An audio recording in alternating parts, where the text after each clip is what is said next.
Hey guys, my name's Damien from Mobile Barn. Today I'm going to be unboxing the Oppo A52. We're going to do a little bit of a setup tutorial and just give you a basic rundown of the phone, but let's get straight into it. Alrighty, so now we have our unboxing.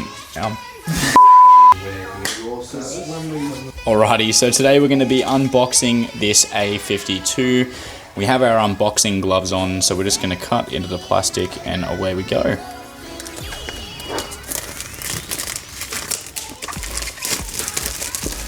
So in front of us we have this Oppo A52. Its release date was in April 2020, so it's a relatively new phone and a pretty highly recommended device from what we've had customers come back and tell us that they had nothing but great devices and they really wouldn't recommend any other phone. They wish they switched up sooner. So first things we get is we get this little sleeve, cardboard sleeve here. Contains our SIM pin, screen protector, just a recycling information booklet, just some general information, and also the case for the phone. So Oppo is really cool. They give you a case and a screen protector straight out of the box, which is something that you don't usually get from any other device manufacturer. Once we remove the phone, we can remove that to unveil the charging block, which is quite a bulky charging block now that I'm looking at it. Definitely would stick out quite a bit. Also comes with your Type-C USB cable and your earphones as well that will come with your Oppo devices. Okay, so here is the device in question. So taking it out of its plastic little sleeving will reveal a 6.5-inch screen. It has a quad camera design on the back. I'm pretty sure right about up here is where your pay wave sensor is and all of that. So definitely a beautiful looking device, a great color scheme on it. Let's go a bit more in depth in the specs. Alrighty, now while the phone is launching, I'm just going to run through a couple of the main specs of the phone. It has a 6.5-inch LCD touchscreen display with a pixel resolution of 1080 by 2400. It is also running Android system version 10 with a ColorOS version of 7.1. The CPU inside this device is a Snapdragon 665. Its internal storage, you'll be looking at 64 GB of space paired with 4 GB of RAM. As far as the cameras go, you'll be looking at a camera that's capable of shooting 4K at 30 frames per second, 1080p at 30, 60 and 120 frames per second, with a selfie camera that's capable of filming in 1080p at 30 frames per second and capable of taking some very high quality selfies. Moving on from this, a lot of new devices are actually starting to remove the 3.5mm audio jack. Now these look something a bit like this, but you can be rest assured that on the Oppo A52 that this becomes standard on this device. So every single one you buy is going to come with this. So you can use any pre-existing pair of headphones in this device. The charging port on the phone is a USB-C. So when buying new charging cables, you will need to purchase a USB-C charging cable.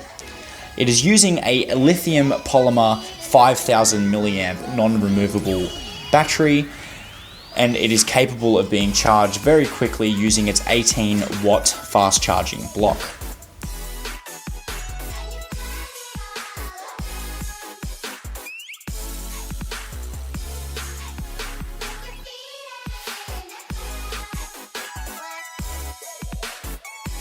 Alrighty, here we go. So this is the first menu that we are given, so it's just your language settings.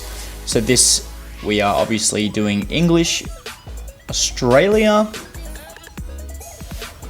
Then you're going to want to select your region. So again, we are going to select Australia.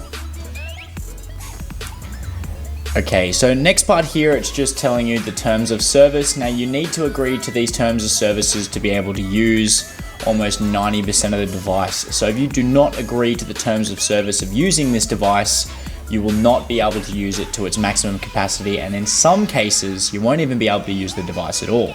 Next, it's going to ask you to connect to a Wi-Fi source. Now you're going to want to connect to any Wi-Fi source that you have nearby. This is going to scan for updates and help set up some other things on the phone to use at a later date, but we're not going to do that right now. We're just going to skip that step.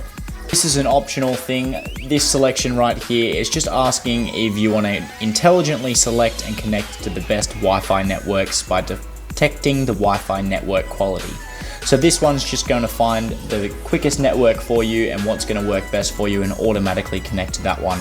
But like I said for the previous option, we're just going to skip that one. It's just Google's terms of services, so we can just accept them one. We know that Google's alright and we don't want to set up any passcode. But from here, you'll be able to set up a lock for your phone either that way, or you can set up a pattern passcode. Personally, I'd recommend that you leave all of these on default. It's just going to automatically update your phone when it's connected to a Wi-Fi source overnight, and this is just the default layout of all the buttons. You can choose if you wanted to have something a bit different. So we have default, material style, pebble, and custom. So you can actually have your own custom designs, which I think is pretty cool. So leaving all them default, we're going to go on to the next one. So this is where things start to get interesting. So this right now is asking for your previous device's information to be able to put onto your new device. Now this can be done a few different ways. With the Oppos, you can clone phone. With Samsungs, they have the Samsung Smart Switch. Apple devices, I'm not 100% certain on, but I'm guaranteed they're a pain in the ass, because usually they are. And there we go, it's giving us our welcome color OS, and then from there we can get started and use the phone to its true potential.